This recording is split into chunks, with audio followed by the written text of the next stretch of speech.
Here we go. Oh, hang on. Let me record. G'day, everyone. Welcome to Lakeside Drive's F1 podcast live stream. 3 whole minutes past when we were supposed to be going live. It continues the saga of Campy's all the gear and no idea. I was going to say 3 guesses who. Well, I'll tell you what. I'm very sorry that I missed you guys yesterday, but bloody technology. What an absolute stinking nightmare. I went and bought a camera so that you could see my beautiful face in 1080 HD or whatever it is, and seems to crash my network every time I put it in. So pull it in, put it in. Yeah, that's what she said. But anyway, Wow. well, chat. I don't do anything for my I don't do anything to help my reputation, do I? No, you do not. That's all right, mate. We still love you anyway. At least you're here for it this time. We don't know why you didn't just switch to your other camera like yesterday, and you made both Tommy and I late for things. Oh, made me late. Bloody hell. Sorry. Yeah, you know what I feel like? Working around your ego, Jim. If I can't hear, mate. You have to speak up. I can't hear over my ego. If you're here to listen to good quality audio, team, then this is not the place for you. If you're listening in and it's after, it's not a live stream, you were watching this later, you'll be able to find in the comments below the link to the audio podcast, which is all shiny and nice and perfect sounding as much as I possibly can with Campy. Although he has a new microphone this time, so who knows what the hell the quality is going to sound like. Make your job easier or harder. One way or the other. But if you're here on the live stream, thanks for joining us. It's great to have your company. And it's fantastic to see a couple of people in the chat already. Bolts, I suppose. Bolt Z, hello. John C, is that an upturned collar, Campy? Yes. Whoa. Pop it. And Paul the 90s. Says, hey, isn't it a lovely face? I can only imagine he's talking about Tommy T. Yes. You're looking good, Tommy. You got a new girl on the scene or something? It's a shame, chat. It's a shame because Campy bought exactly the same camera as I got, and he was looking crisp in 1080 HD, as he put it. And he moved the camera, and it just all went to poo. So that's the reason why that's like that. Anyway, we're about to start the audio podcast. Gents, we both recording on Reaper. Indeed. Yep. Love that for both of you. Cool. No worries. Well, hello, chat. How are you? Be able to... Wow, it's so late to the party there. All right. We'll just we'll get this thing going. I'll start this boy. All right, here we go. Max Verstappen sends it from third on the grid to first by turn 2 and stays there. Hamilton can't extract the pace out of that Mercedes to catch him. And Sergio Perez was thrown an incredible party as the highest finishing Mexican driver at the Mexico Grand Prix. G'day there. My name is James Baldwin and welcome to another episode of Lakeside Drive's F1 podcast. In this episode, we talk everything to do with the Mexico Grand Prix. And I'm joined by my friends and yours, the technologically challenged Campy. G'day, mate. Hi, gentlemen. Yes, doing very well. And Tommy T in 768 HD. Whatever the heck that is. You missed it. You could have gone alliteration and gone the technically challenged Thomas. Oh, yes. Yeah, bloody missed it. Well, look, maybe I'll just record something else for the intro. We're famous for our alliterations on Lakeside Drive, aren't we? Yeah, we love a good alliteration. Tommy T generally the best at it when he used to write the captions. Yeah. Now you just get the rubbish that's everything done by me. It's my apologies. The content has gone downhill since then. But hey, look, thanks for joining us on the audio podcast, as I said, as well as before we started recording. Great to have your company on the YouTube live stream too. Thank you to you indeed as well. If you have subscribed to our YouTube channel, it keeps growing and growing and growing. 606, I believe, now subscription with service, which is subscribers. There we go. I subscribed this morning. I didn't realize. Oh, geez. Well, thanks so much, Campy. Thanks for taking so long to do that. It's incredible work by you. But hey, thanks to you for doing that. Also, thanks to our Discord server for being up nice and early, having a bit of breakfast in Formula One again for the second time this season. And a big thank you to 2 people who have left us reviews since our last podcast. The first comes from Dins J. He says, keep up the good work, boys. 5 stars, loves the content, banter, and especially the DR3 bias. We're going to get lots of that probably this episode too. And Cooper and Todd, 5 stars, best F1 podcast. This is one of the best podcasts I listen to at every race weekend with my dad, and we love the laugh. Keep it up. Thank you to you both for taking the time to leave us a review. Love it. Love it. It was an interesting race. And when I say interesting, if you know me, I describe bad wine as interesting. So, yes, I mean boring. It was no good. But before we get into a whole summary of the race as a whole, let's do our favourite thing, Tommy T at least, a television broadcast review. It was good. I was excited. I think we had a lot of spectacle. Obviously, we had a lot of Checo all weekend, which was excellent. We like Checo. He's a great guy. Yep. He's He can very stay. well spoken. Yes. I think the overall production in Mexico was excellent. I think they did a great job. I think the track looked awesome. The stadium section was painted well. I think we had not only a flyover, but we had some helicopters bringing in some flags and stuff. The anthem, I think, Campy, what were your thoughts? Oh, cracking anthem. Cracking. No Soviet tones in there, Campy. No. It's just all positive major key vibes. Upbeat. Positive, upbeat. The crowd got amongst it. They They're very passionate. Yeah. Look, I don't want to sound like Lewis Hamilton and thank the crowd, but geez, it looked good, didn't it? We had flares going off. Wait till Melbourne 2023. I reckon we might have a good chance at replicating something similar. But anyway. Mate, if you let off flares in Melbourne 2023, then there is one place you're going to be, and that's not at Albert Park.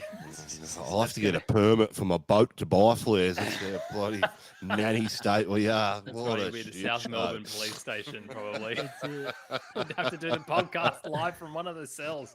Tommy T and I will have to get admission as your legal counsel. Oh, God. What could possibly go wrong?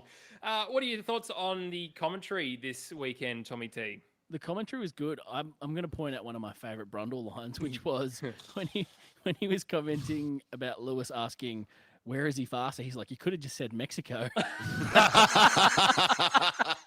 thought that was one of the best lines I'd heard in commentary in a long time. Yeah, That's very good. Savage. Outstanding. That is savage. That is my kind of humour.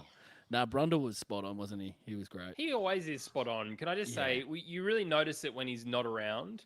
As much as we love Jensen, he's very good at picking up where Crofty either misses something completely or is wrong about it or whatever. He doesn't call Crofty out. He just picks it up and carries it on like the consummate professional that he is. But every time he talks through a lap, and I think we say this every race, don't we? It's just like magic. It's a masterpiece. It's almost like poetry, Tommy T. But he's spot on with what he's communicating to us, and he's also well aware of lap times as well. He's like, yep, that was a good lap. He's like, that was faster in this section. Like, he is watching the data as much as he's watching the on track, which is not an easy thing to do. I struggle to keep my eye on the timing sheet on the side and see which position someone's in, let alone keeping track of all that. So he is outstanding, and it's always good. And then Jensen, as you said, in and around the pits was spot on. What do we want to get into any of that kind of Brundle having a brush in America on the grid walk? Yeah, that was a whole kerfuffle. Yeah, let's I didn't talk think about was worth talking about. Let's talk about the social media element around it, I think, because like the brush up with Campy, I don't know if you saw, you probably didn't see this, but a security guard for a allegedly musical artist. Megan Thee Stallion, which is a big artist in America. Who? Pushed. Who? I've never heard of her. No, neither have I. Pushed Brundle, and that says a lot, pushed Brundle away, saying you can't do that, and Brundle says I can because I just did, which was like mic drop Obama moment right there. But fast forward, and then like the Twitterati and like Formula God comments on Instagram, like that whole group of people just was like, all right, Malfoy. And then this guy for Halloween dresses up like Malfoy and just like full sends back on. I was like, I'm not actually mad about this anymore. It's quite funny. But it's an interesting play out because we got to see, didn't we, from sort of the younger generation, how supportive they are of Martin Brundle. Yeah. Big fans of Brundle, which is good. And they've come out now and they said no more bouncers on the grid walk. Good. If the famous people want to go out there, you have to go out by yourself because it's a safe place out there. Exactly. There's only people who should be there. You're not in trouble. So just Yep. Leave the big buffoons away. And more often than not, the mechanics on the grid have a job to do. They're not interested in Ben Stiller standing there. If anything, he's in the way. Like, get out of the way so I can do my job. Campy? I've had a similar experience with This'll be good. I'm not name dropping. There's no way that's happening. Not a chance. But same thing. We were No, walking you were out. walking next to Alan Jones. Yep. Yeah, my hero. Just got the sack too. What a shame. Just be careful, mate. You might get the sack as well. My mate was on crutches, and we'd been like in this particular event. We were sitting in the disabled section, and there was a few famous people around. Anyway, I'm walking out, and I'm standing sort of halfway out of the door into the arena, waiting for my mate, and this security guard just grabbed me and threw me up against the wall. To which I very calmly cocked the arm and said, "Who the, do you think you are?" Then this little midget of a famous person walked past me. And I'm going, "You have got to be kidding me." Anyway, then my mate comes out on Tom Cruise. Anyway, then my mate comes out on his crutches and he's like, "Oh, I see what you're doing. Sorry." I'm like, "Dude, pull your head in." Anyway. Yeah. Okay, good tangent. Right. Who was it? Tell us who the No, famous I'm not person telling was you who it was. to make it worthwhile. No Oh, it's a way. terrible story. Not a chance. It was Justin Bieber. Jeez, Not a word of a lie. It was JB. mate, you were a balsa wood safe, is what you're. Oh. Useless. Horrible. Not a word of a lie. Oh, that what a did not short. that did I not was take actually much. surprised how short he was. It was incredible. What were you doing at an event with Justin Bieber? Exactly, right? Love this. It's This is one of our best tangents, I think. Yeah, I mean you can't write that, can you? Back to your TV Anyway. broadcast Back to the review. Look, I'm not necessarily enjoying so much the off-track commentary. I am with Jensen there. But like Damon Hill trying to talk to Lando Norris about British fans in the crowd, trying to redirect yet again the conversation to a British bias. It's like, guys, just let it go. It's Checo's home race. Checo week. Let it be that. The one thing that frustrates me, and it's probably the sour point, is the kind of putting L in front of everything and everything's taco, and Mexico is more than freaking food, guys. Oh, Like, yes. The just tokenism kind of stuff that the Sky people were throwing at little jokes and like, "Oh, have you had the food?" It's like, okay, cool. We get it. There's really great food around, but also Mexico is more than just a cafeteria. Yeah. Let's acknowledge them as a country. Yeah. Ridiculous. unbelievable. Other than that, though, great spectacle. Insane to see how much support there is for Sergio in that Love it. country. He is one of the most loved athletes that country has, and he is so appreciative of that. And you can tell how important it is for him to perform for that country. So, really good to see him have a great weekend in general. And those fans were incredible. Every time he went through the stadium section, when he was getting closer and closer, it was just goosebumps kind of stuff, wasn't it? So, for that reason, I think I'm going to go an 8 out of 10. Oh, look, I agree with that. 8 out of 10 also for the squats that all of the Mexican crowd did ahead of getting to this race, because every time Checo went past, they stood up the whole way through. That's a lot of laps especially if you've had a couple of Coronas or tequilas on the way through to be managing that. I don't know. It's great marketing for Red Bull, isn't it? Outstanding. This has got to be one of the better podiums as well. Like Monza's up there, but I don't know. This with the car lift is pretty incredible, isn't it? Yeah, it's very good. As Brundle said, you want to have a lot of insurance on that lift. Yes. You're not wrong. Classic 8 out of 10. Look, National Anthem, Campy, as you said just before, it was good. It was like an opening chord on the piano and then a cappella, and it was just tight. Like that quartet of voices was really, really tight, wasn't it? Just to nail the key. Yeah, I loved it. It was beautiful. Shame about the Tear in my flyover. eye. Flyover was about 10, 15 seconds late, and the pride of the Mexican Air Force, some piloted PC-7s. Not great. Anyway, it was They've obviously got no money to spend on their national defence. So. I would imagine there's just reliant heavily on people to the north. Anyway, right. So let's talk about the race as a whole, shall we, before we get into our team-by-team analysis.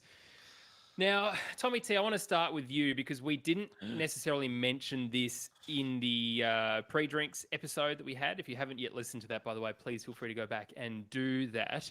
But we talked a little bit about Tsunoda and him getting out of the way. He got on social media after qualifying and said, basically, well, I don't know what more you wanted me to do. I was literally just getting out of the way. And after the press conferences that I didn't really pick up until after we recorded the episode and I'd gone back and listened to a little bit more, Red Bull were just hardcore throwing him under the bus. There was no love lost at all. Max Verstappen, of course, and I didn't mention this on the radio, saying, what a dumb idiot. You know, could you imagine Lewis Hamilton saying that about any of the Mercedes juniors like George Russell or Nick Latifi or anyone in a sister team? Just not a thing. I didn't enjoy it, and it got to the point where the Mercedes admin on social media was saying, chin up, mate, it happens, you'll be back, keep strong, like strong arm emoji. Like the Mercedes admin is stepping in to defend Yuki. How did you find that? Because it didn't sit well with me. I think they just doubled down. I think it was said once maybe by Christian, and then it's just been amalgamated and everyone's just ran with it. And so it felt like it was constant, maybe more so than it actually was. It was a passing comment in a post-race. But to be honest, like, he didn't do anything that wrong. Like, we've had way worse incidents from other people. I think the problem was it threw up so much dust, so he probably should have considered that and just got completely out of the way of such a slow section and got onto the straight, like we kind of mentioned. Just sit on a straight and let everyone go past and then go through, especially when you're there just to give a tow. I think it's probably unfair how much he kind of copped from it, but hopefully this has got some support around him and he'll benefit from it. Doesn't matter if you slow down or you go off track, you make a mistake. Even if you slow down off the racing line, they're still going to call yellow flags, like cautionary anyway, like put the lights up so that you still have to reduce speed. So it's not an issue at all. He's done absolutely nothing wrong, and Horner is an absolute tit. Yeah, well, there were no yellow flags anyway, so yeah, there was no risk of that. All he was trying to do was the right thing, and you're right, Horner's a tit, and he just got thrown under the bus. He even said to one of the reporters, I'm actually scared to talk to Red Bull after this. Hello, culture problem? Is that you back again? Helmet Marco? Don't talk to Red Bull. Do yourself a favour. Have a cracking season next year. Get yourself out of the Honda Red Bull faction and then blast them for what sort of culture they have within their team. Blast Helmut Marko, get rid of him and say, well, this is what they consistently do to second-rate drivers, in their opinion, to drivers other than Max Verstappen, and call their bluff on it and call them on the culture and call them out for what we see in public fairly often.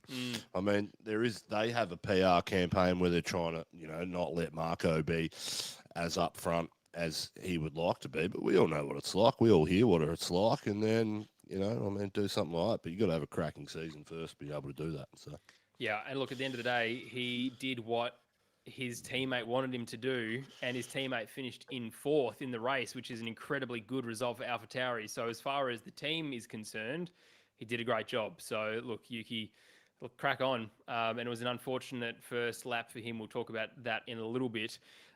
Let's talk about the DR and VB incident, because it was all smiles for the first 12, 13 seconds, wasn't it, boys?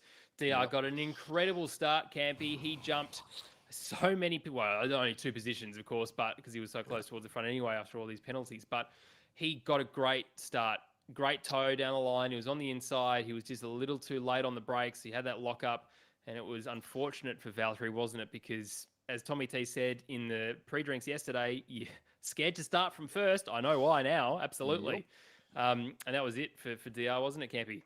Oh yeah, geez, it was frustrating. Geez, I was actually driving to work this morning. I was on the road about 5 a.m. So I had my phone on the dash where my speedometer is, and I was watching it through Foxtel that way. So got lots of the commentary. Allegedly, Victoria Police, in case you're listening, allegedly. Didn't see a lot. Look, I watched the race. I didn't see a lot of it, but I pulled over for the start. What a start it was. Did everything right. He would have had Perez. I reckon he had the line. I think the problem for him wasn't the lockup. The problem is he's going in so tight to turn one. Yep. And Bottas braking so early when he did, I think it caught him off, and, his line was cut off. I think in a perfect world, if Bottas had have braked that bit further, Max would have got pushed wide. Lewis had the optimum line at that stage, but because Bottas backed off so early, I think it just threw the whole angle out for Danny Rick. And geez, it just ruins your race, and it's frustrating. But, he had a pretty solid weekend, really. if you think about the gearbox issue he had in FP2 and the Friday, they had looked way off the pace. I mean, he probably should have had 6 for qualifying. I mean, 2 1,000s between him and Sainz. Yep. I mean, that's a good sign for Danny Rick beating both Ferraris. Look, it's tough to watch as a Danny Rick fan when that happens on lap 1 and knowing, what's going to happen. He had some, I think he got hit. He spun Bottas around as he's getting around. I think he had some contact with someone pushed him, and he had some of the floor at the rear of the tyre come off, which just ruined the downforce throughout the race. But he's still, he seemingly held it together for the rest of the race too. So well, he managed to defend from Valtteri for a lot of the race. He's a very good defender in that McLaren, Tommy T. But from your point of view, yeah, no good, and also no good being that Valtteri Bottas is, an accepted and adopted Australian through his partner Tiffany. It was no good from an Australian point of view for that opening corner. No, and just tough because that move would come off, I think, more often than not. Unfortunately, it just didn't. It was just poor circumstances for both. The dustiness of the track probably didn't help either of them as well in that part. And like Campy said, I think the angle just squeezed because he just wasn't expecting Bottas to come back so hard because he broke so early. He was just coming across a lot sharper than anyone else. So Danny thought there was a gap. And imagine if that came off. That would be such a great start for Daniel. So I'm kind of okay with him wanting to do that. Unfortunately, this is the week he had to dominate Lando. And he just wasn't able to do that. These are the ones when your teammate has an engine penalty and starting from the back, this is when you have to do the right thing for the team and bring home points. So I think that's the only frustration he'll have. He'll be happy with the move that he tried and it didn't come off, but he really would have liked to bank some points against his teammate, especially in that kind of Ferrari battle that they're in. Yeah. Well, and that's the big loss for them this weekend is the 18 points that Ferrari got in the constructors compared to our 1. So the McLaren's 1 point. It's not insurmountable. I think there's a few more pages to turn in third place, but you've got to consistently beat them now by 5 to 6 points. So what are you laughing at? What have I done? Just your analogies are amazing. I love Just it. adding that to the list of pages to turn. So good. It's not a bad thing, Campy. It's legitimately good. We love it. I don't mean to do this. Nah, keep doing it. It's bloody brilliant. Wow. We love it. So many merch ideas for next year. Yeah, I know. James and I just keep making eye contact every time you make a good one. Yeah, which is weird. It's over the internet, but we still know. Yeah, we still know what's going on.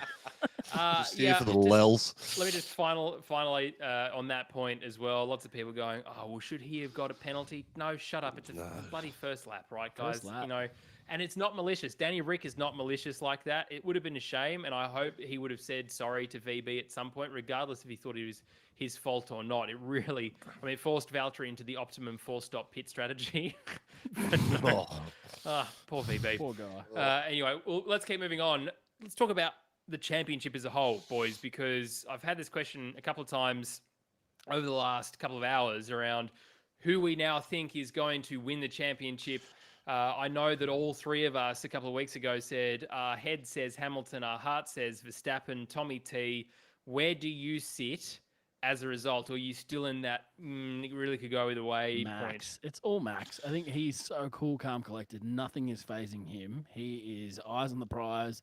He was happy for Checo, but he was just like, you know what I'm here to do is win, and I'm not even going to make it a competition. You're not going to be leading in like a way that's meaningful against me to even bring that into question about swapping me in front. I'm going to win it on my own. And he's been like that since like the mid-season break. Some things haven't gone his way, but other than that, he's been unstoppable. It's almost Red Bull's championship now to lose, Campy, don't you think? Oh, look, you're and yeah, it's Max Verstappen's championship to lose. My head still says Hamilton though, because the Red Bull. I'm sorry. Did you just break then? I'm sorry. I'm trying to think before I speak, which I don't normally do. No. Does that hurt?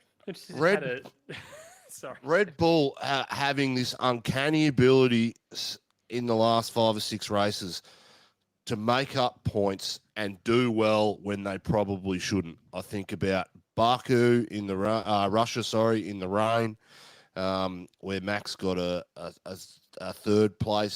second place right behind Hamilton after that win. It made up big points.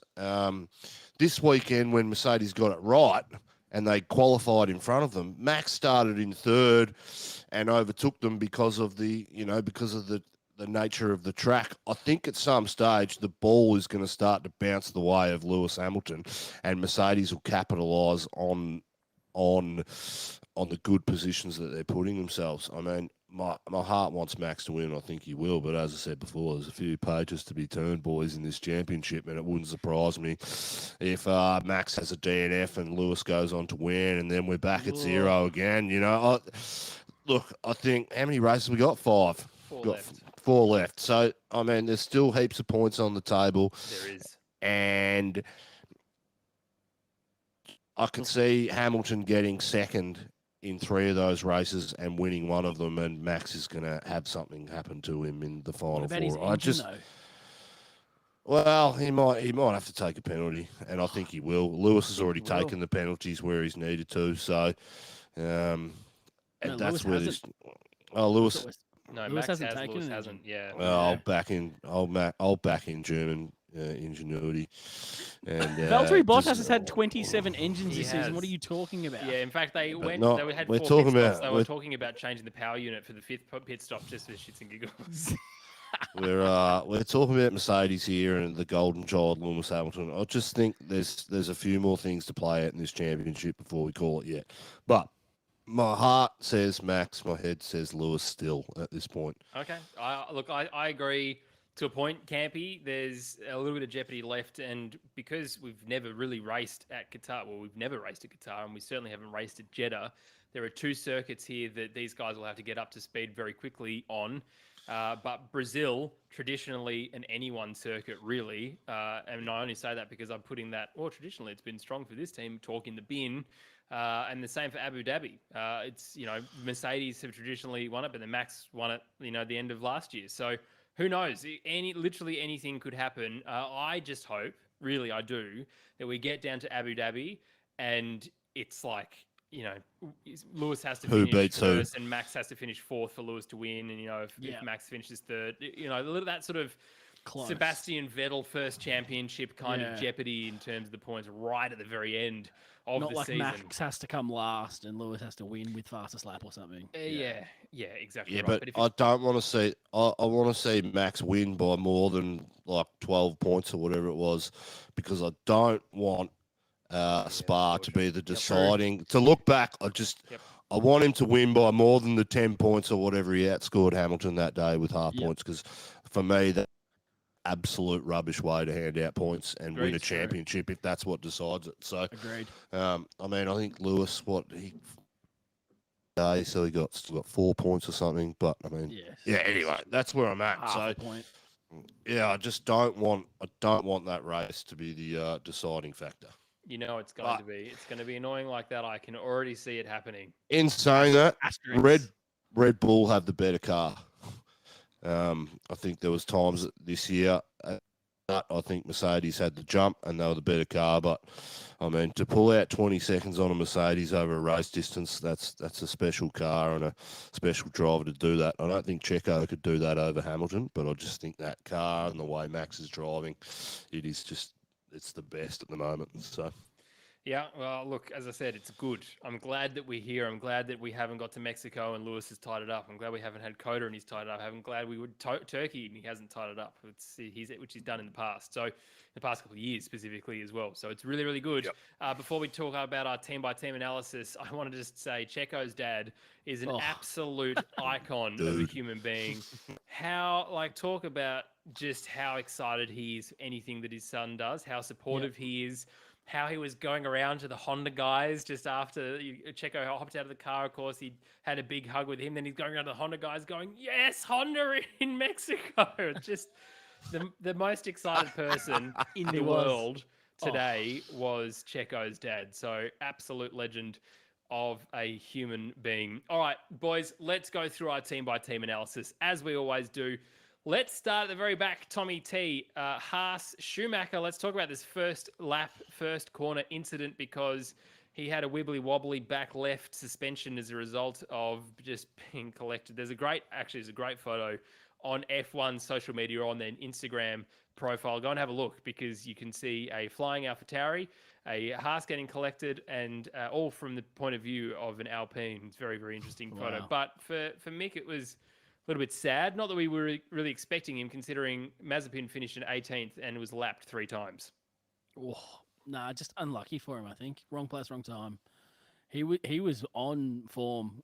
He always is compared to his teammate, like we were talking about in the pre-drinks. That's all you've got to do. But he looked like he had pace. He was doing well. I think he can probably tick this season as a success, maybe. But just unlucky. Nothing more you can do. And Mazepin was just whatever. Like, he got lapped 3 times, mate. Got a good start. He was up He did into actually. like No, that's P, full he was credit. up into P11 after the first, back Yeah. terribly, but some credit where it's due, I suppose. Good on you, Campy. Good on you. Well done, Campy. Good. Fair and biased. All round Fair and good guy unbiased. over here. Will he get the most best and fairest or most improved award of Lakeside Drive for the end of the year? Definitely not. No. We'll send him some merch though. Yeah, I'm sure he won't wear it. Let's talk about Williams. Nick Latifi, 17th. George Russell, 16th. It was a race to forget for Williams, but Russell just wasn't spoken about really at all race, was he, Campy? That's who hit Danny Rick the second time on lap 1. Not Stroll, it was. So he's in my bad books at the moment. He's Did he ever get out of the bin, or is there a separate compartment of the bin which is the bad book section of the bin? his personality put himself in the bin. I didn't need to do anything, so there you go. Yeah, there we do. Yeah, one of those weekends. I mean, I think Williams have had a purple patch throughout this season. It's definitely tapered off and not doing too well. So there you go. I mean, he had a good start too. Jumped into I think he's in the top 10 at the start, but he just got swamped. So there you go. He did. Of course, he took a 5-place grid penalty. James and I just make eye contact is not good for the podcast. It's great for People the audio can't see version of this us. podcast. He made it great. He of course had a 5-place grid penalty because of that. He did have a pretty good start, it has to be said, but it just, the distance here, and Brundle said this as well, as soon as Max disappeared after the safety car around the first corner, DR was still coming around the last corner. That's almost a kilometre distance straight off the bat when we'd started. There's no wonder why Mazepin was lapped 3 times. But Latifi, it was interesting, actually, a little battle that was going on that we saw briefly, Tommy T, was the Canadian battle, the very friendly, I'm sorry, battle between Latifi and our least favourite Canadian on the grid, Lance Stroll. Latifi's still doing good things. And I know we've said this a few times this year, but it's worth watching because his defending was very good. Yep. And he qualified well. He did really well. He was, again, just unlucky, and I don't know how many pit stops he ended up having to do, but once you are blue flagged and lapped, like, it is very hard to unlap yourself. Hard to follow at this track. I don't think that Mercedes engine was the engine that you wanted at this altitude in that heat. Unfortunately, you wanted the Honda, as we saw, because everyone else had pace. So he kind of was up against it, and especially so if the Mercedes with the best car with their own engine is struggling, how do you think you're going to do with that engine in an inferior car and aerodynamics? So they just couldn't have done much better than that, I don't think, this week. Yeah, and it's interesting you say that the Honda sort of the strong looking around the other parts of the grid in terms of Renault, not so great. Ferrari, not bad. And the Ferrari power unit of the Alfa Romeo Sauber, Kimi Räikkönen finishing in 8th, which is awesome for him, and Giovinazzi in 11th, which is kind of a shame. I mean, good for Lando to get a point, I suppose. But Alfa Romeo this weekend, Campy, seemed a little bit more put together, and maybe it's to do with the power unit over the Mercedes and everything else. But Kimi's refound some interest, I suppose, for the last couple of years. Just realised that was some interest in tequila shots, probably. Yeah, 5 races, mate. But it was good to see when we did get to see a little bit of Alfa Romeo that Kimi was having a pretty good race. As at one point there was the 3 mega drivers, as I would just call them, the world champions of Seb Vettel, Fernando Alonso, and Kimi Räikkönen, all fighting over 7th. And it was like, more of that. Who cares really now about what else is going anywhere else in the grid? Let's just watch that. But it's good to see, Campy, isn't it? Oh, cracking to see Kimi do well in his, on his farewell tour, really. But in saying that, I mean, his teammate, telling Jesus, he got a good start. I mean, he was great. He was ahead in signs. He was in 6th place, and he got eaten up pretty quickly off that restart. But for him to drop back to 11th, I don't know if anything happened or they bundled a pit stop or something, but for Raikkonen to be behind him and then get in front and maintain that pace over a race distance, that's why I think Giovinazzi's future in Formula One is just about right in itself. Because I mean, I thought Giovinazzi had more scoring, scored more points this year than what he had. He's only got one. Yeah. And I think Kimmy's up to about 12 or 13 now. So, look, I mean, Giovinazzi, we've spoken about him before. I think he should probably get a year next year. But, yeah, it's just, I mean, when you're trying to perform and you're racing for your career in this sport and results like that, I just can't see it happening. Results and a couple of mistakes that he's made through the last couple of weekends, including, putting it in the wall for qualifying too, which was not so good. Alpine, Fernando Alonso, as I said, in that battle there, he ended up finishing 9th, so 3rd out of the Mega Driver battle, and Esteban Ocon in 13th. I would have thought the Renault would have done better, considering it is a beluga whale-sized airbox on the top of that thing, sucking as much air as possible, and the altitude would have made absolutely no difference. It wasn't to be, but yeah, Fernando, I think, outperforming this car, Campy. Would you agree? Yep. Not outperforming it. I think he's doing a better job than his teammate, but not as good as what Danny Rick would have done in that car. Okay. Ooh, So, yeah, fair enough. Look, but he's doing all right. I'll barely accept that. You'll barely accept that. Can you give it a percentage he's a two-time of world how much champion. he's I don't know. Like performing? you gotta just be a little bit kind to him. Everyone forgets that he's a two-time world champion. And he's I'm his biggest fan. You are not. You are not. You hate Alonso. You were not excited Oh. to come back. It was think James and I that wanted him back in Formula Exactly. One. And You were saying, Oh. rack off. Meanwhile, you had your time. You're too busy over there I saying have the a best tooth Formula out. One driver is LeBron James. Exactly. I have a 2005 Fernando Alonso World Championship winning hat. You just want all young That's kids. how in. much That's of all a- you want. I paid $50 on eBay for that. My first ever eBay purchase. I was pretty stoked. So Is that in the closet with your Minardi jacket? yeah, it's with my Jaguar flag. It's somewhere in this room. And I his don't know trench where coat it is. from AlphaTauri. Next to his AlphaTauri trench coat. Yes, very good. Thanks, lads. That's all coming up in Campy's gossip column. What to wear, fashion of the field, fashion of the paddock, with Campy. I almost want to do a dummy magazine just to let you write articles. Like, I'll have to write it. No, I just want him to do the red carpet of everyone like walking into F1 at Melbourne. Him just asking them what they're wearing as Lewis That'd be Hamilton a lot. walks in with his dog. It'll be like, And he's asking him what is he wearing today. it'll be like Ali G at the airport. She's fit. She's fit. No, you're out. Campy. Oh, good. Campy just showing that he's stuck in 2005. And Hey, I'm just trying to show you that I do Will know not some get things about pop culture. I'm just trying to let Culture that from in. 10 years ago. Nah, the best pop culture. You're an idiot. You just can't write. Oh, mate. When we actually get back together to be able to record an episode in person, it's going to be an hour and a half of laughing. Yeah, Ridiculous. that's good. I love That's it. what the people want. It's what they want. Aston Martin, Seb Vettel in 7th. Massively good result for Seb. He bloody deserves it this weekend. Look, this is something that Campy's going to be like, oh, here we go. But Jensen did a really lovely interview with Seb around. Lovely. Can you get a better choice of words than lovely? No, because it was lovely, because it was bigger than talking about Formula One and how he inspired a whole bunch of people at Circuit of the Americas to go around and pick up a whole bunch of trash. Like he did in Silverstone, it was really low key, and he just wanted to say, look, all we're trying to do here is just make everyone else's jobs a bit easier and put all your rubbish in the bin. I would have said it was a bit more personable than what we normally get. Okay, well, look, my word is still my word, but it was still Lovely. quite lovely, I thought, because his interviewing technique is getting better and better. And I think he's just a very kind person when he interviews people. He keeps it very positive. Yep. And for someone who interviews people, it's nice to watch. Anyway, and it brought the best out of Seb, because obviously Seb hasn't had the best of years, including sort of 2019, 20, and of course the beginning of this year. But it was just nice to have that slightly different perception and perspective, rather, of what Seb is doing at the moment. And with Jensen saying, "Oh, did you or have you had those thoughts about you're at the tail end of your career? As fast as you were, because you kind of got to put them in the bin, put them inside to carry on. And he said, well, I haven't really got those, but I've got different priorities now, which is different. Anyway, him finishing in 7th is a great result for a Mercedes power unit car. It is. In fact, I just want to. It's the second highest Mercedes power unit car finisher on the grid. So fantastic job for Aston Martin and for Seb.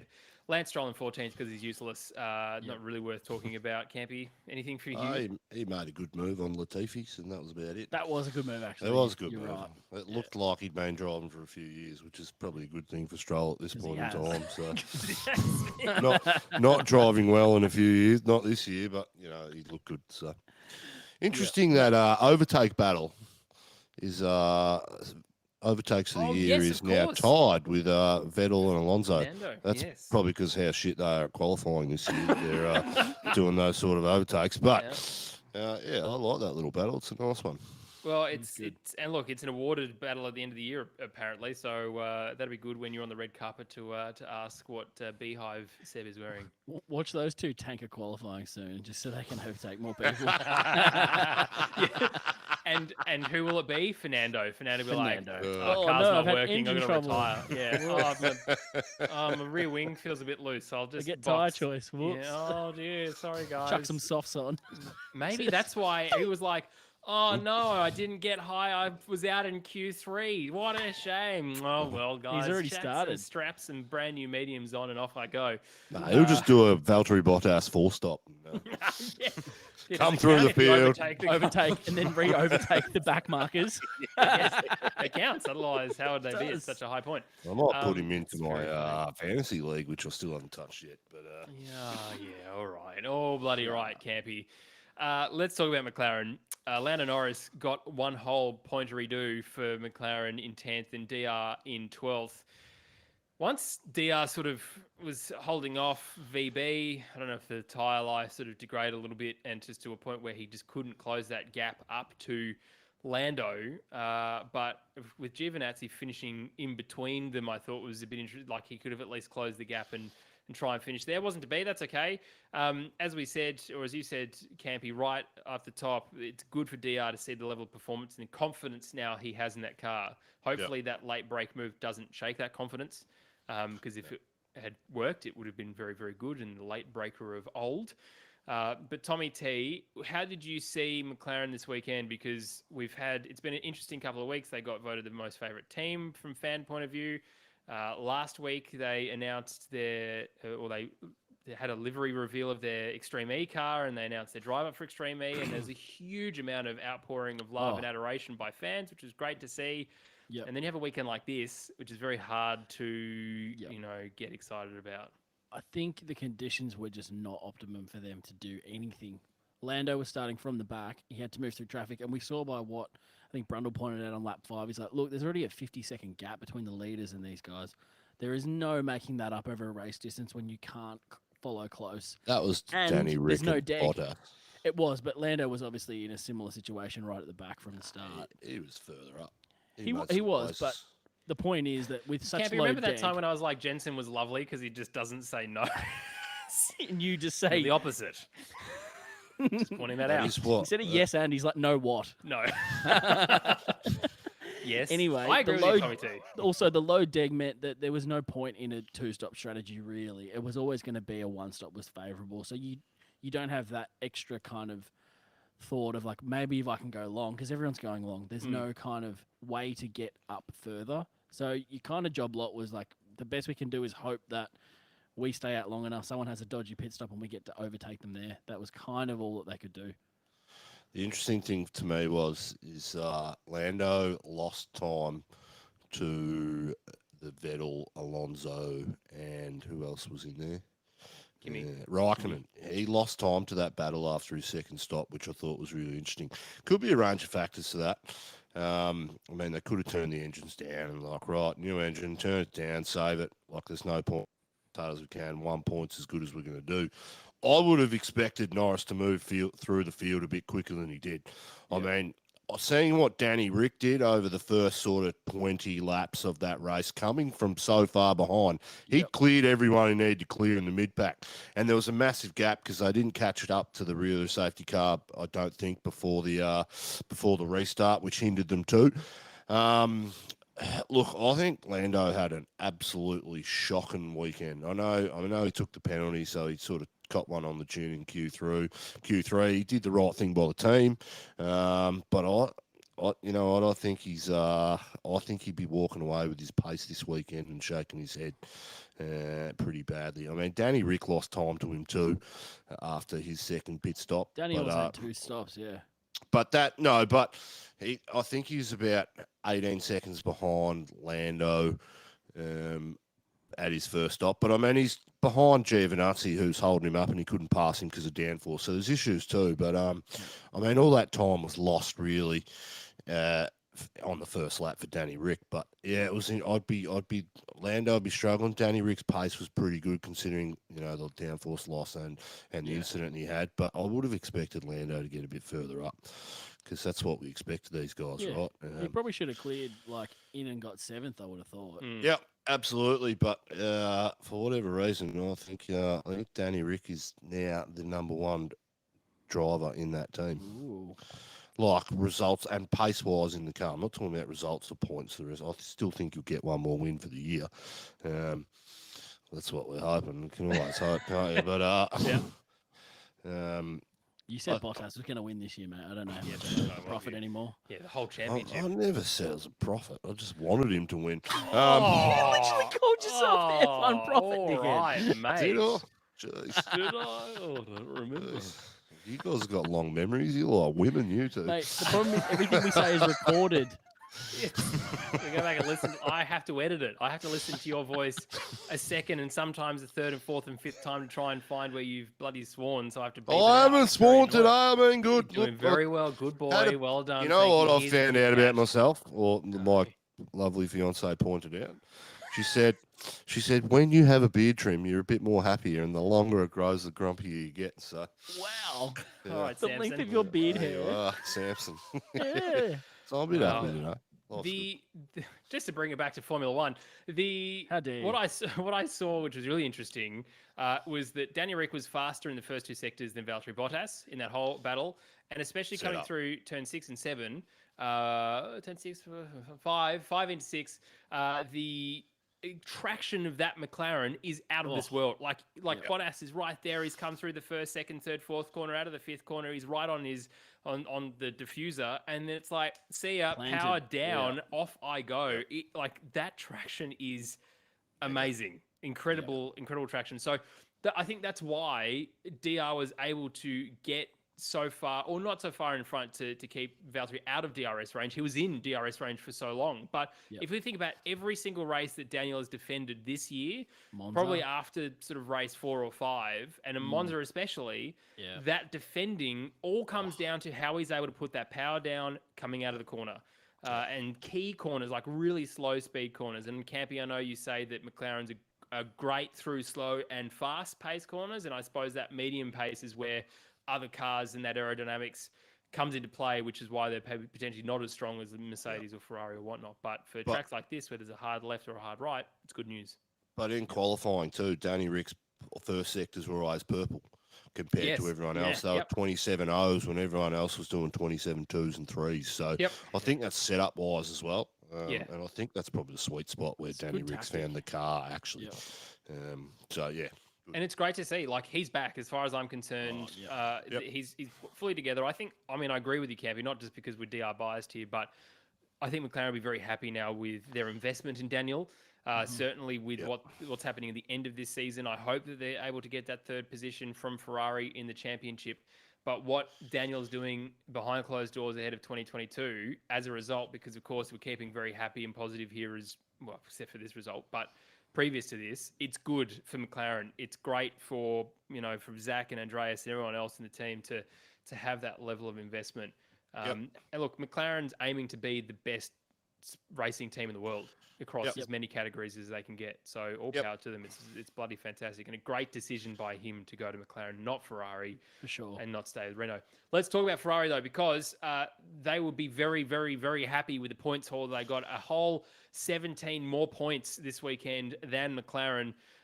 Combining 18 points, for Charles Leclerc in fifth, and Carlos Sainz in sixth. Tommy T, a nice bit of teamwork makes the dream work here. They were coming up against Gasly. They were trying to chase him down. Leclerc had 13th lap older tyres than Carlos Sainz. He let him past.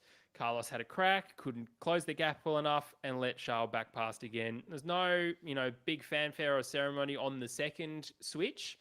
Yeah. But it was really nice to see. And I think those guys, in terms of a ego pairing towards the front of the grid, neither of them are really like one way or another. They seem to get on really, really well, don't you think?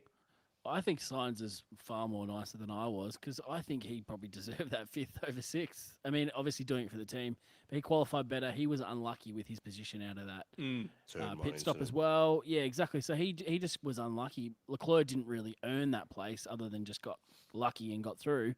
But I think Sainz did the right thing by the team. That's built credibility, like we've talked about, how important that is with the team and your teammate. So next time, Leclerc is going to be more likely to let him have another go to do that in the future, rather than just go get stuff. Last time you did it, you screwed me over and cost me a fifth. I think you did the right thing. Sainz is a really nice guy. He's better than me, that's for sure. And a great driver. In a couple of races ago, when no one was passing anyone, it was only Carlos Sainz who was doing all the heavy lifting for entertainment value for Formula One. Who do we think the number one driver in Ferrari is at the moment? That's a great question, because That's a tough one. Should be Charles, shouldn't it? Because he's been there longer, but we know what Ferrari He's got are like. a long They're contract. Very quick. And look, he's doing a great job. There's, for the car that he's been delivered this year, Campy, Charles Leclerc out of the gate did a good enough job. Certainly the same with last year, regardless of what we thought. Binotto was pressing the, destruct button on Seb's car all the time. But for Carlos Sainz, in 2019, our first podcast year, all three of us agreed he was the best driver on the grid in terms of most improved, getting results for the McLaren back then, which weren't necessarily, it wasn't an amazing car, I should say. But for him now being in this front-running car and looking ahead, he should be happy enough that he's made that call to go to Ferrari, and they should be happy that he's doing things like this, because they don't have this, very heavily one-sided garage kind of attitude, do they, Campy? Yeah, I think you're right. Absolutely right. Carlos, for me, he's a better driver, but he's not as consistent as Leclerc is. Leclerc pulls out like his consistency meter is just bang on and there's not a lot of difference between his worst and his best. But Carlos has weekends where he's off the pace and he can't match what Leclerc's doing as well. They're a bit of a rarity, not as much as we've seen since the start of the year. But I'd suggest they're a pretty even pairing. You've got to look at the points scored for the year. I mean, Carlos has had some good results too, some opportunist results. But that's what you want from a first-year driver. Thinking about Leclerc, he's had this is his third year in Ferrari now.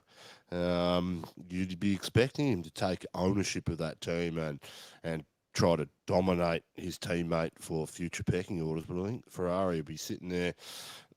Look, I think they've got not the best driver pairing, but you'd be pretty bloody happy with yourself having those two driver pairings and the market and some of the drivers we've got on the grid at the moment. So, yeah. Sure. Yeah. Where do you think the points standing is? I think without looking, I think it's about even, isn't it? They're about 7.5 in Leclerc's favour after this weekend. So that is bloody close, isn't it? Yeah. So before this, it was 5 points to Leclerc. It's pretty dead even, wasn't it? Yeah. Yeah, I mean, so it's nothing. It's absolutely nothing. So, and look, we want to see Ferrari do well, right? And this is a good pairing for them to get back to the former glory days. At some point, they've got to do it. The Mercedes will end up tumbling off the top of the ladder at some point. But look, I'm just happy for both of them, because they both seem to be fairly good guys. And of course, Carlos Sainz, from a motorsporting royalty family point of view, Carlos Sainz Sr., who I get to meet in December, is an absolute legend of a driver. That's so cool. And I cannot wait to get in front of him and just see Daddy Signs. Very, very keen for that. Yes. AlphaTauri, Pierre Gasly, an incredible drive, finishing in fourth. Very well deserved. Again, Honda unit, the power unit rather, out of the top 4 cars, 3 of them were Honda powered. He had a very clean race. There wasn't much to talk about with Pierre Gasly, and that's how he likes to run it, Tommy T. It's that classic fourth, isn't it? You just sit, 50 seconds or something behind the leaders by the end of the race, something like that. And you just don't annoy anyone. You don't get any TV time. You just go about your own race. Very boring, but you get a lot of points. And that's kind of what we want. We want Daniel to get more of those. Like when we saw Lando doing that earlier on in the season, I think that is Daniel's place for this season, for the next 5 races or whatever we've got left, 4 rases. That is where we want him to be. He would have had it off the start too. And it would have been really interesting to see McLaren's pace compared to Gasly's. Exactly. Yep. Look, AlphaTauri, this is the best season I think they've ever had as a Toro Rosso AlphaTauri, the most consistent driver they've ever had. Big time. And when you look at what happened to him a couple of years ago, you'd beg his belief that he'd be in such a strong mental and drivable position as he is now. They're very, very lucky. Yuki is very lucky to have him as a teammate, as someone to really compare himself to properly. It's a good benchmark. He's a great benchmark. Of course, he's probably never going back to Red Bull, and that's okay. We've said this before. That's okay. He's young enough to find a drive somewhere else. Who knows? He might end up in a Ferrari one day. He might end up in a McLaren or an Alpine. Would be the logical step, I suppose, with French once they get back to the top. 2022, it's going to be an interesting year. We'll see how it plays out. And yes, Tsunoda, no good. Like just 2 deflated tires and stuck on like the curb almost, it looked like, didn't he? Yeah. After being berated by Red Bull the day before and the night before, he probably didn't sleep all that well, getting into the car, tries to do a good job. Yeah, no, see you later, no good. Anyway, it's a bit of a shame for him, but we'll see what happens in the next couple of races. Let's talk about Mercedes and the optimum 4-stop strategy for Valtteri Bottas. Got fastest lap. Big shame right at the very end. Yes, big face palm emoji. Face palm, isn't it? Yeah. I feel sorry for this guy. Yeah, me too. Really sad. He could have at least had a podium this weekend, I think. Although if he'd stayed up there, it's unlikely that Checo probably would have got the podium. So, I don't know how I feel about it one way or another. But Campy, realistically for him, and it's also a shame because he was still mathematically able to win the championship up until that spin.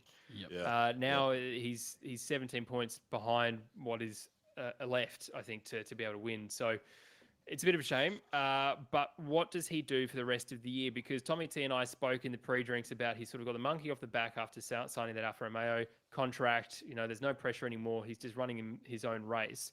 Will we see a couple more poles from him or even a race win, do you think, for the rest of the year? Oh, look, I'd hope so. I mean, he hasn't done a lot wrong, really, since he signed that contract with Alfa Romeo. So, look, I'm frustrated for him. It just hasn't been his year, right? I mean, talk about bad luck. He's had some bad luck.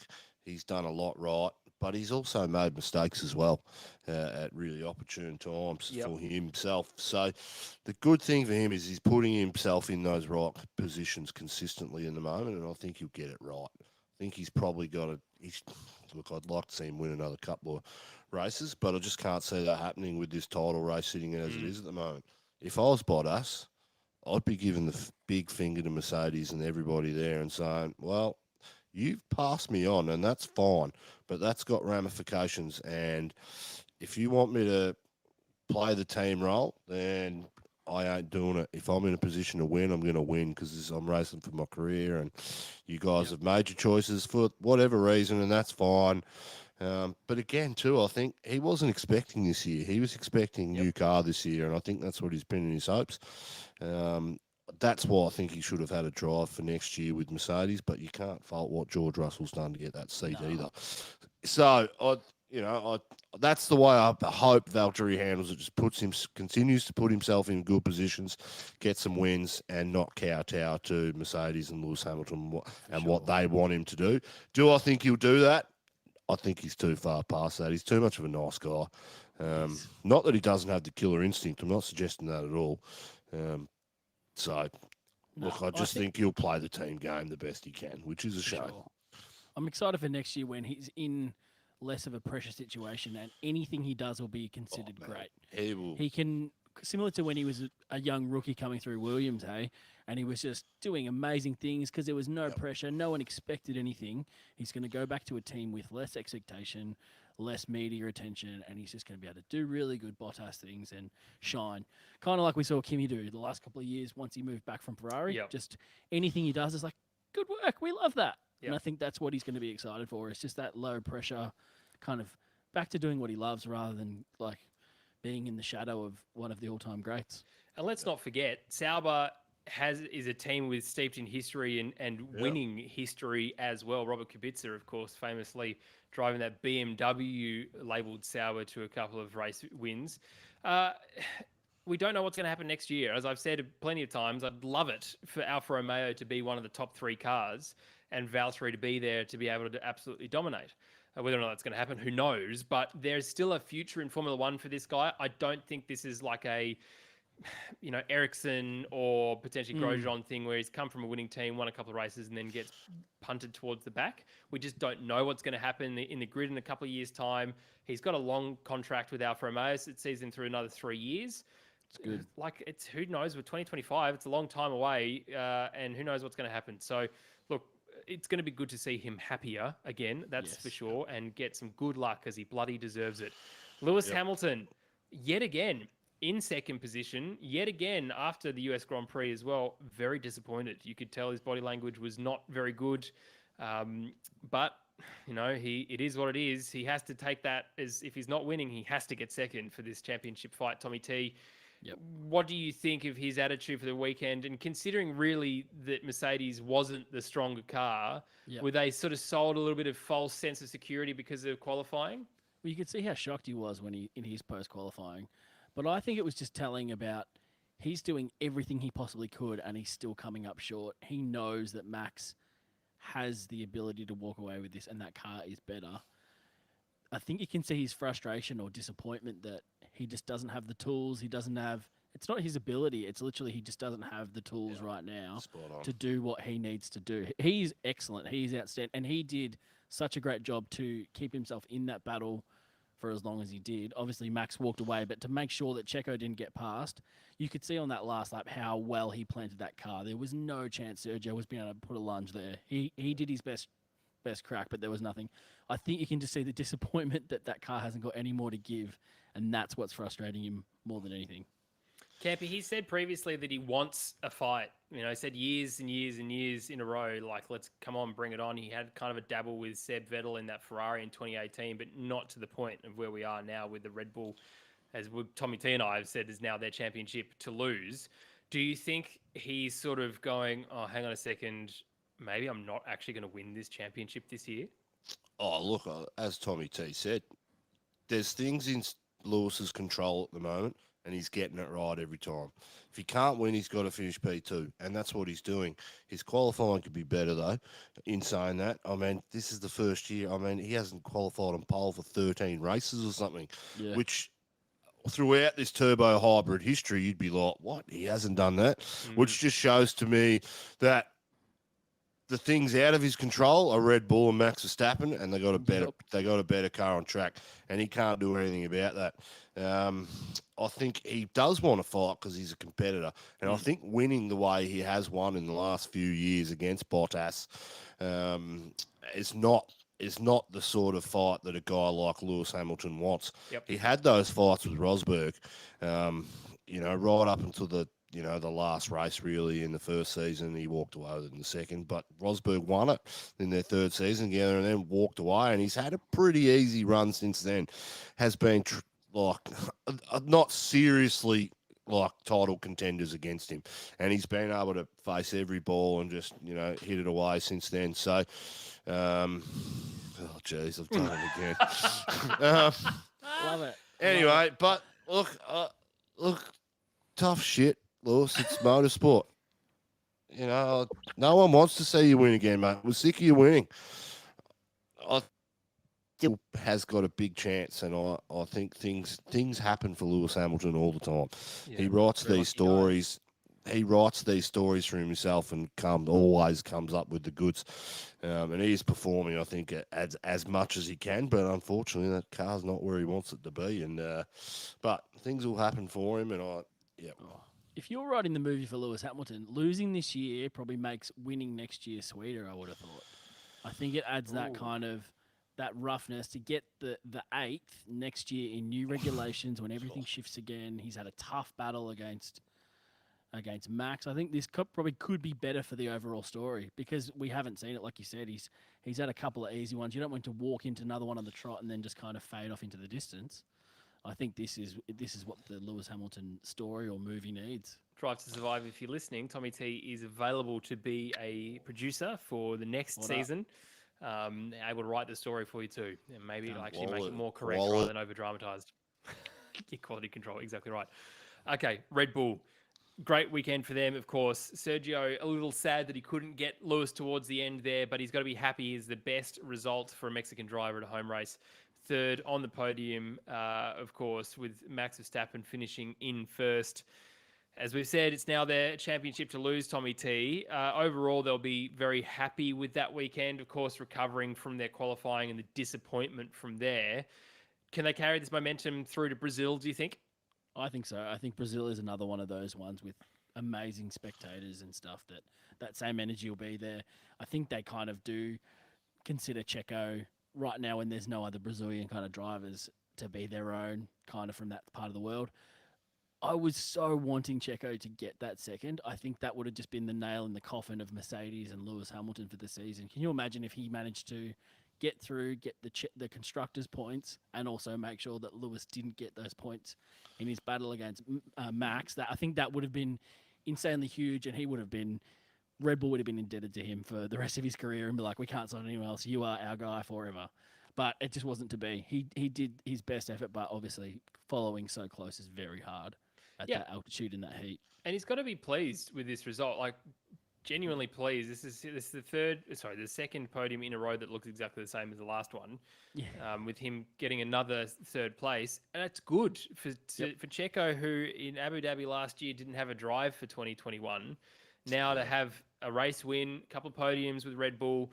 You know, he's comfortable in the car, he's comfortable in the team. No one's questioning whether or not he should be there anymore. That's the first time since 2018 that anyone's done that about the second driver of Red Bull. It's good news for him. And like he might as well have won the race. I love that the Red Bull mechanics lifted him up first on their shoulders. Yeah. Like, Max, whatever, mate, I don't care, mate. You've won again, right? Checo, let's go for a bit of a jolly around the place. His dad's running around the stadium section with the flag, trying to get the best place possible to watch that podium. It's a good weekend for them. Great marketing strategy, as you said, Campy, overall for Red Bull for this weekend. Huge market for them in Mexico. And there'd been a lot of Red Bull, maybe a lot of Jaeger bombs last night or tequila bombs. Who knows? Can I just say, the constructors is 1 point in it now. Yep. Mercedes by a point. So huge. I mean, I would have thought that, you know, regardless of whether Lewis wins the World Drivers, Mercedes still get the constructors. But it's 1 point in it. I mean, Mercedes could be walking away this year without the driving title and without the constructors, and that would be severe for Toto. I mean, he's got a few punches. I mean, he can. We saw him in Drive to Survive when he came out and he said, "We will destroy them, crush them." That's the mentality of the guy. So, anyway, can I just say, qualifying in Red Bull's rear wing. I'm not sure if you guys picked up on it yesterday. Sergio Perez and Max Verstappen.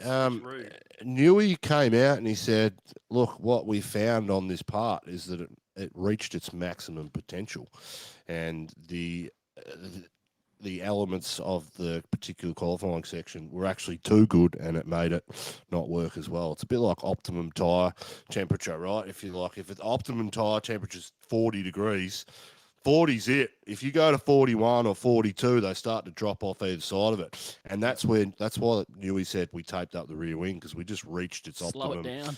We reached its optimum capacity, and it was hindering the rest of the car, which is a bloody scary sign for the rest of the field when Red Bull have got parts where they're meeting the conditions are too good for it. I mean, I mean, And he you'd gets be Gaffer quietly, out to fix it. Like, hello. you'd be quietly chuffed with your designs going into next year, wouldn't you? So Yeah. No, That's that's a good a pickup. star, isn't he? should be a scary thought for everybody else. Anyway, Yes. Good pickup. Well, boys, that's the the team by team race analysis of the Mexico Grand Prix. Let's talk about F1 Fantasy League.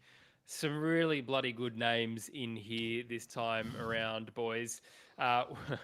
Steen N, we race as one. JUAN.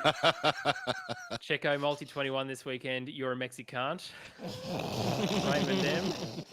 This is Daniela tagged us on Twitter because she couldn't fit this all in. This is Red Bull's year 8.0, and Mercedes got Bottased. James M. Zach Brown's tramp stamp. Powered by AWS, 100% chance I'm over Sky UK. Jonathan C. yeah. Tequila Mockingbird or a 6 Mercedes power unit. Josh L. Very good, mate. Nice. Mexico. Haley H. Well done, Simple, you. good. Campy is an island boy. Michael S. It's also, I have no idea what that's in reference to, but you put Campy in it, so it was always going to go into the thing. Campy's going out, Beanie, which is yours, Tommy T. And I know it's yours. And I got very excited I actually genuinely laughed out loud when I saw it. And I was like, whose name is it? Thomas T. Oh, I'm very happy with that a lot. Just the Perezentials. I practiced that, Nicholas H. I'm sorry, and I could still stuffed it up. Doing a Coda trip for Dale Hillary, who was on the ground Coda rep. Yeah, I probably missed that from last time, so apologies, Hillary, but thanks for that. The breakfast and F1. Look, I'm just going to say, why not have both, which is the English version of the ad. ¿Por qué no los dos? Los dos. Let's see, I've stuffed it already. Sonoda, hey guys, you can let me out now. James N. Spectacular. Lauren R, who's also from very the good. UK, so Very you good. tie in with the food thing from Sky F1. Yes. Well done. And VB's pit stop strategy times 4 ART. Love it. Campy, disappointingly, you're still bloody beating both of us. 34th with the team that you don't care about. I completely changed my team again this weekend. 53rd, I've jumped up 10 spots, which is good news for me. And Tommy T, you're in 44th with an amazing name. Can I just say? Yeah, the name's maybe you good. win your own merch. Who Yes. knows? There should be rules against that, I suppose. But Probably. get we your own make the rules. T-shirt. Can I just quickly say, on the last podcast I was on, I think I said John Lacey won a world You championship. did. Well done. And I need to correct myself. He did not. Everyone Wow. wants But I will be honest. I just thought he had won one. Yep. Wow. He was just one of those people that I thought, oh, he'd won one because you'd hear his name all the time, but he wasn't that good. So there you go. Are we adding a new section to the podcast as Campy's correcting himself? No, it's on the website, on his website. Well, look, thanks so much for joining us for this Yeah, episode cheers. of Lakeside Drive. Thanks to you for watching the YouTube live stream. If you're there, thanks for listening. Don't forget to jump across to our YouTube and subscribe, leave a comment, whatever you can do activity-wise. The algorithm bloody loves it. And, of course, we're serving the algorithm at that point. And thanks for jumping across to our Instagram as well and Facebook pages. Lewis is doing an incredible job managing that and putting some cool content together. So support him, jump over there and say good day to him as well. Thanks to you, Lewis, for volunteering and doing that work. We really appreciate it. Yes. Appreciate you guys leaving a review as well. Lads, that's it for this one. Brazil is the next race. What do we think, Tommy T? What's your top 3 pick? I was going to say, does Hamilton punt off Albon again, but he's not there to do it. Punt off Sonoda? Maybe he'll push off Max. Maybe it'll get real physical, and we might see another collision. No, I think Max will walk away again. Okay. I think Max is just going to lock this away. What do you reckon, Campy? DR Hamilton Rockinen. All right, I accept that. What? Can I change Hamilton out for Alonso and have DR Alonso Yep. Raikkonen? Seb Vettel in 4th. Sorry, Seb. What? It's because Raikkonen's leaving when he goes. year he is can come this? off. Thanks so much for watching, listening. It's time to say goodbye. We will see you next Sunday at a time that's probably pre-agreed, and then Campy will change and then not rock up for our pre-drinks podcast of the Brazilian Grand Prix.